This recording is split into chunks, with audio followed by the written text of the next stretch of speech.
The night I found my husband in the supply closet, I wasn't there to catch him cheating.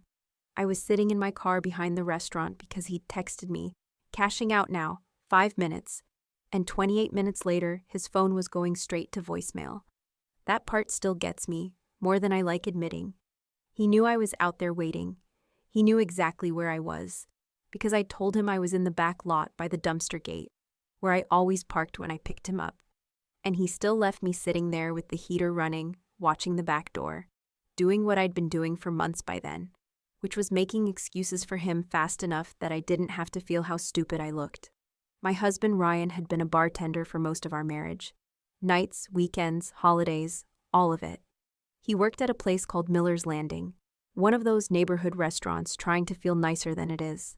Brick walls, Edison bulbs, burgers that cost too much, local beer list. Regulars who act like staying after close means they're part of the staff. He was good at that job. Really good. He remembered orders, remembered names, knew how to make people feel like the place got better when they walked in. For a long time, I thought that was one of the things I loved about him. Restaurant life is messy by default, so for years I didn't question much. If he said they got slammed late, okay. If a server's drawer was short, okay. If someone puked in the men's room right before close and everything got backed up, okay. That kind of work always comes with one more thing. Our routine used to be so predictable, I could tell what time he'd be home by how far the ice in my water had melted. He'd text around last call. He'd come in smelling like beer foam, fryer oil, dish soap, and winter air if it was cold out. Shoes off by the laundry room, wallet on the counter. Usually some quick story before the shower. A guy trying to pay with Canadian money. Somebody's date crying in the parking lot. A regular passing out with his face in the nachos. Small stuff. Ordinary stuff. Then last fall, it stopped feeling ordinary, but it happened in little pieces. That's probably why I let it go as long as I did. He started staying later after close, not every night. Just enough to feel irritating before it felt suspicious. It was always something that sounded plausible if you didn't look at it too hard. Inventory, beer delivery issue, a broken cooler latch, somebody forgot to lock the patio gate. The manager needed help counting drawers. A new server messed up side work, and everyone had to stay. At first I complained like a normal wife. You said midnight. He'd shrug and kiss the top of my head. I know, it turned into one of those nights. Then he started coming home and going straight to the shower without talking first. That may sound small, but it wasn't small to me, because routine is how you know a marriage is still itself. Even on bad nights, he used to say something. Now he would come in looking past me, already halfway elsewhere. One night I reheated leftovers for him and texted, "Do you want me to keep your plate warm?" He wrote back, "Don't wait up." It was 11:40, not late enough for that to be normal. I remember standing in the kitchen holding a fork over the stovetop, feeling foolishly hurt by a text that short. I still put his food in the oven on low anyway. At 1:08 I gave up and put it in the fridge. He came home at almost 2, told me he'd eaten fries at work, and never noticed I'd waited. We didn't have kids, which in some ways made it easier for him to drift because there weren't school pickups or bedtime routines forcing us into the same shape every day. It was just the two of us, our dog Mabel, a house that always needed one thing fixed, and the slow adult machinery of bills, groceries, laundry, oil changes, replacing light bulbs, deciding what to eat, deciding whose turn it was to buy paper towels. Real marriage. Not exciting, but real. He started opting out of those little things too. He'd forget if we'd already bought dish soap. He'd ask me to handle the electric bill because he was fried. He'd leave his damp work shirts in a heap instead of hanging them like he always had. Once I asked him to stop by the store for coffee on his way home, and he said he would, then came in empty-handed and annoyed that I'd even mentioned it. I had a bad night, Claire. I asked for one thing, then get it tomorrow. That turned into a whole stupid argument about coffee that wasn't about coffee at all. I slept badly, woke up angry, and by morning I was already telling myself not to be dramatic. That's another thing nobody tells you. Suspicion doesn't show up looking sharp and cinematic. Half the time it looks like fighting about groceries, and then wondering if you're becoming one of those women who can turn anything into proof.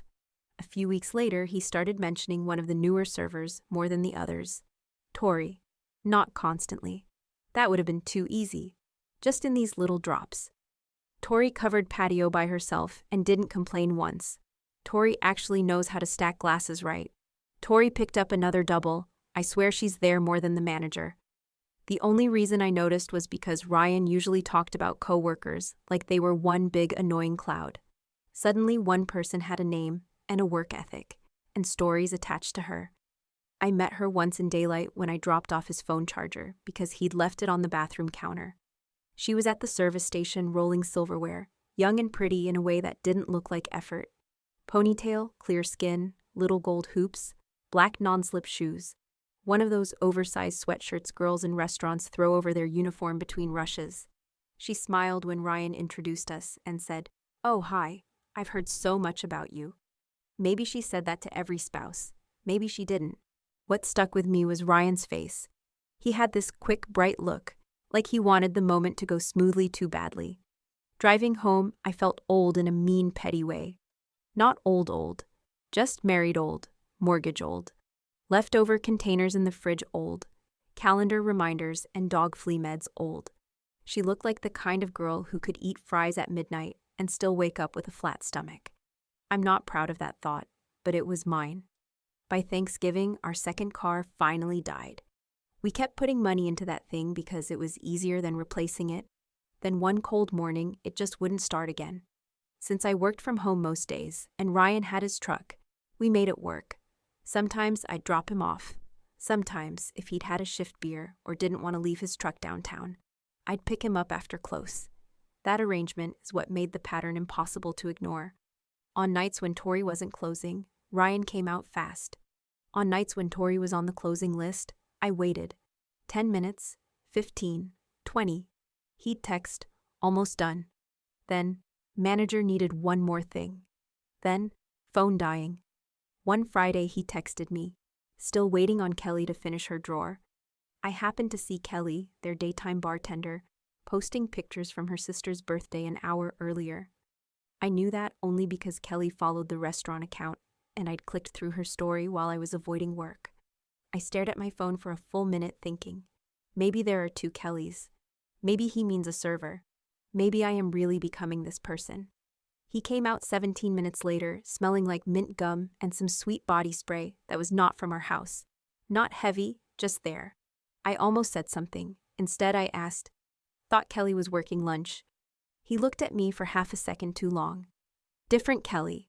There wasn't a different Kelly. I started doing things I hated myself for. Checking the online staff schedule when the restaurant posted shift swaps. Looking at his location for a few seconds, then putting the phone down before I could turn myself into someone I didn't respect. Timing how long it took him to answer when I texted from the back lot. Once I even drove around front and looked through the windows like some lunatic. But the dining room was dark, and I saw my own reflection more than anything else. The worst part was that he was still intermittently normal. He'd bring home my favorite sourdough from the bakery next door because they were tossing the extras. He'd scratch Mabel's ears with one hand and answer my question with the other. He'd lay his head in my lap on the couch and fall asleep halfway through a show. And for 20 minutes, I'd think maybe I was wrong. Maybe he was just tired. Maybe working nights had hollowed him out in ways that didn't have anything to do with another woman. Then he'd start taking his phone into the bathroom again. My sister noticed before I said anything out loud. We were carrying boxes out of her apartment one Saturday because her lease was up, and she'd waited too long to pack. Ryan had promised to help, then picked up a last-minute shift instead. Halfway down the stairs with a box of winter clothes digging into my wrists, she said, "Is he still working all the time, or is he being weird?" I said, "What do you mean weird?" She gave me that look sisters give when they already regret opening their mouth. "Just weird, like checked out." I laughed like it didn't matter. "He's in holiday restaurant hell." She let it go, but not really. Later, she handed me tape for a box and said, "You know you don't have to make his excuses for him to me." That stayed with me because she was right. I was so practiced at smoothing over his behavior that I did it automatically, even when nobody had asked me to. Our anniversary was in early December. Nothing huge, just another year on paper, but we'd had a reservation at a steak place I'd wanted to try. I even changed my earrings in the car because one of them was bothering me, and I wanted the night to feel good, or at least normal. Halfway through dinner, Ryan started checking his phone under the table. Not every 30 seconds, but enough that I could feel it. Finally, I said, "Are you on call for the bar now?" He didn't look up right away. "We're short this week. We are out at dinner." I'm answering one question. "From who?" He set the phone face down. "Work." I wish I could say I stayed calm and direct. What I actually did was pick at the label on my beer bottle and feel my chest going tight and hot. On the drive home, I asked him, "Are you sleeping with somebody?" He gave this disbelieving laugh. "Jesus, Claire. That's not an answer. No, I'm not sleeping with anybody." "Then why are you acting like this?" He kept his eyes on the road. "Because I'm tired. Because I work nights. Because every conversation lately turns into some little trial." I hate that part because I apologized after that. Not right away, but later when we were brushing our teeth side by side like nothing had happened. I said, "I know you're stressed." He nodded like I'd finally come to my senses. That did something bad to me, not the accusation, the apology. Once you hear yourself apologizing for asking a fair question, some part of you starts to know. A week later, I picked him up in Sleet because he said they were closing early. I parked in back and watched the staff door. After 10 minutes, it opened and Tori came out first with her coat half on, laughing at something behind her. Ryan stepped out right after her. The second he saw my car, his face changed. Not guilt exactly. More like he'd been caught in the middle of something inconvenient. Tori looked over, saw me through the windshield, and her whole posture shifted. She tugged her coat straight and looked down. Ryan came to my window and said, "Thought you said 15 minutes. I said, "I got here faster." He glanced back at her. We had to finish cashing out. I looked over his shoulder. "She waiting on a ride?" "Yeah, her friend's coming." He got in and started talking too much right away. The manager was in a mood. Some table sat 20 minutes after close. Someone broke a wine glass in the dish pit. Just nonsense. Fill the air nonsense. He does that when he's nervous. Or did. Present tense still slips out sometimes if I'm not careful. On the way home, I asked, "Why was your manager's car gone if you were still cashing out?" He stared at the windshield for a second. "He left through the front. Maybe he did. Maybe he didn't." But that was the first time I watched him answer and felt, physically, the shape of a lie before I could prove it. I started noticing who knew, or at least who might have known. Not in some dramatic movie way. Nobody pulled me aside. Nobody sent anonymous messages. It was little stuff. The hostess who got too bright when I came in and then suddenly remembered menus needed wiping. A line cook giving me a quick nod from the back lot, like he'd seen me there enough times to place me. The way Tori stopped using my name after that first meeting and switched to a tight little "hey" if I happened to be near the service station. The staff didn't have to know details. Restaurants run on glances and rumor and who goes outside with who after close. I think I was the last person trying hard not to know what everybody else had already filed away. The night everything broke open, he wasn't even supposed to close. One of the other bartenders called out sick, so Ryan picked up the shift. I'd spent half that day helping my sister finish moving, then came home with cardboard dust on my leggings and a headache starting behind my eyes. Ryan texted around 11:50. "Almost done. You still awake?" I wrote, "Barely." He sent back, "Need a ride. Don't want to leave the truck. Had 2 shift beers." I almost said no. I almost told him to call an Uber or sleep in his truck or figure out one night of his own mess by himself. But that's the muscle marriage builds in you. You keep helping the person even after helping has started to feel humiliating because the habit formed before the hurt did. So I put on an old college hoodie, slid my feet into sneakers without socks, and drove downtown. I got to the back lot at 12:18. 3 vehicles were left. The manager's SUV, Ryan's truck, and a beat-up Honda with a cracked taillight I recognized from one of the kitchen guys. The back door had that strip of yellow light under it. I texted, "Here." He answered right away. "Cash out. 5 minutes." At 12:26, the manager's SUV pulled out. At 12:31, one of the line cooks came through the back door with a trash bag, saw my car, and kind of paused. Not long, just enough.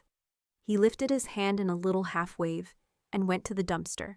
Then he smoked half a cigarette by the fence and drove off. I remember thinking, he knows I'm waiting for someone. Then I thought, He probably also knows who. Ryan still didn't come out. At 12:34, I texted, "You good?" No answer. At 12:36, I called. Straight to voicemail. That could have been a dead battery, except he'd texted me from that phone 18 minutes earlier.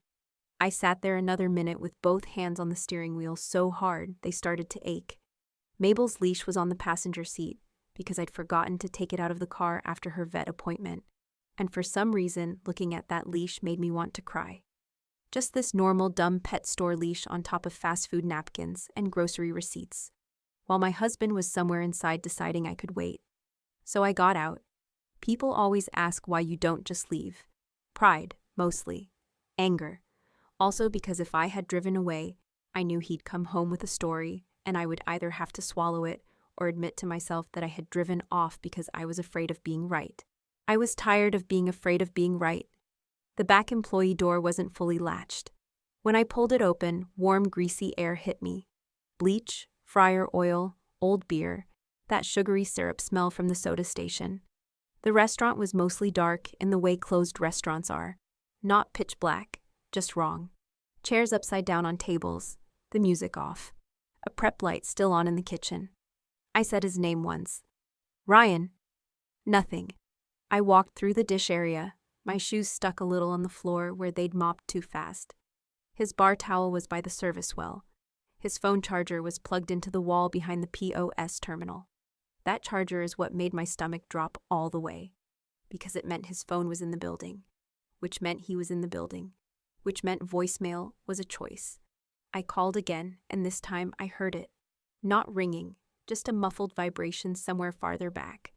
There's a narrow hallway behind the kitchen that leads to the office, employee bathroom, dry storage, and the supply closet where they keep paper goods, cleaning stuff, extra aprons, takeout containers.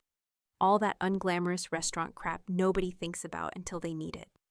I'd only been back there once before during a staff holiday thing, but I remembered enough. As I got closer, I heard movement stop itself. A shoe against the floor. A breath cut short. Not loud. Worse than loud. The supply closet door was mostly shut, but not all the way. I opened it. What I saw wasn't graphic. There was no dramatic pause while my brain figured it out. I understood it immediately and still couldn't quite take it in. Ryan was backed against the metal shelving with his shirt open and his apron on the floor. Tori was standing between his knees, her server apron twisted sideways, hair coming loose around her face. His hand was on her waist. Her belt wasn't done. His wasn't either. There were boxes of takeout lids beside them, bleach bottles on the lower shelf, and a case of cocktail napkins over Ryan's shoulder. I remember the napkins because the brain is disgusting and useless in a crisis. It will hand you the wrong detail and make you live with that forever. Nobody said anything for maybe 2 seconds. Then Tori stepped back and started crying almost instantly. Not loud.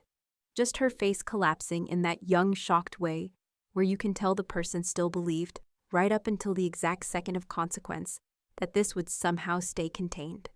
Ryan looked at me and said my name like he was the one who'd been interrupted doing something normal. "Claire," I said. "No."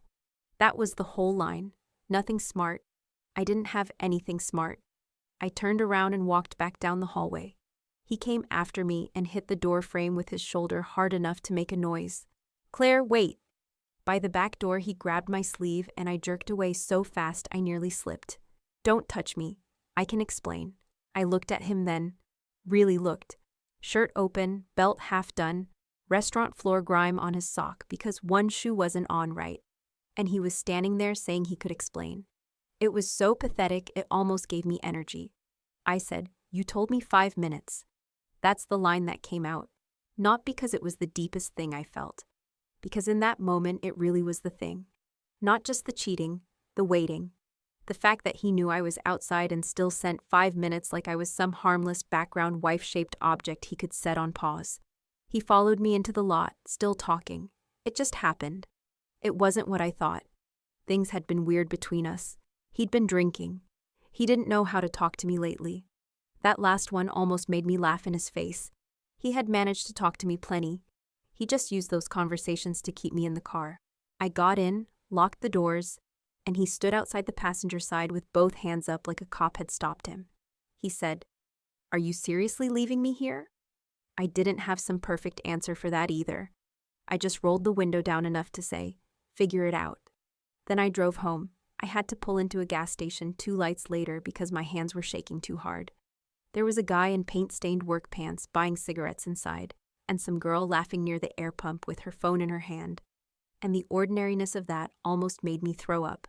My life had cracked open in a mop closet, and the world was still buying Marlboros and checking tire pressure. Ryan got home around 2:30. Turns out he was fine to drive his truck after all. He found me on the couch with every downstairs light on and started apologizing before he sat down.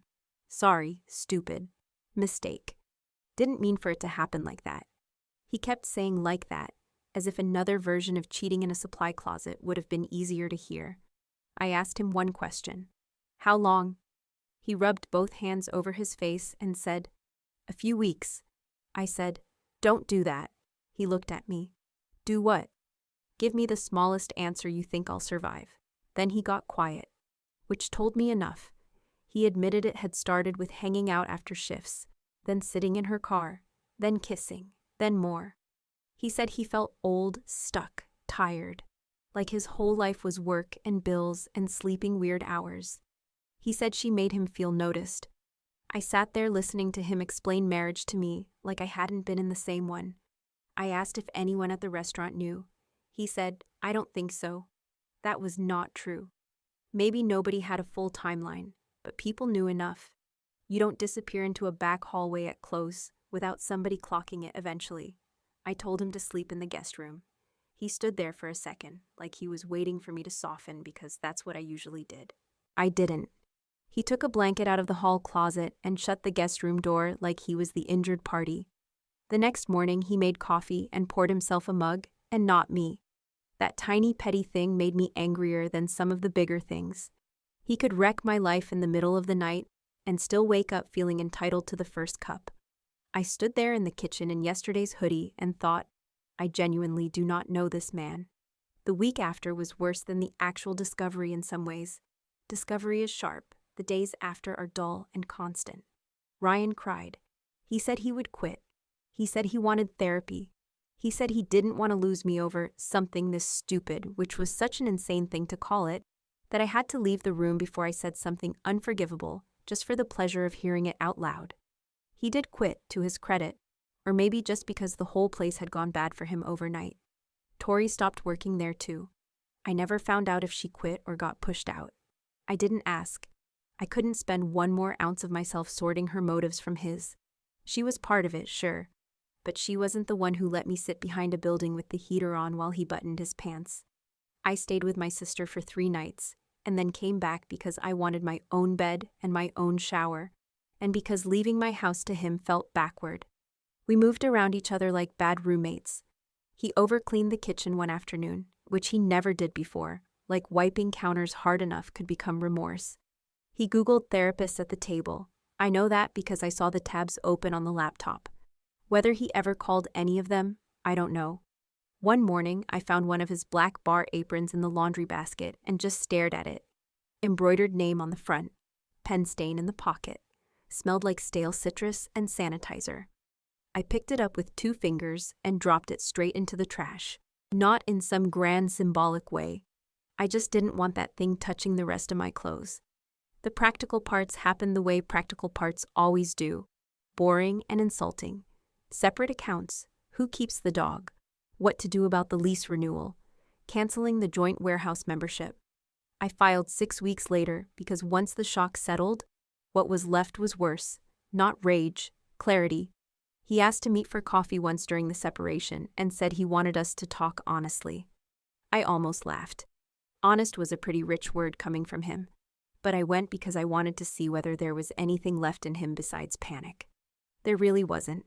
He said, I know what I did was wrong, but I was lonely too. Not lonely, too. As if he'd been carrying something equivalent and we were just comparing injuries. I said, you had me. He started crying right there at the table, not loudly, just rubbing at his eyes like a man exhausted by his own consequences. People probably thought somebody had died. That was the last time we talked about us. The divorce was just paperwork and signatures and that strange, dead administrative tone people use when your real life is reduced to line items. My sister helped me box up the rest of his things.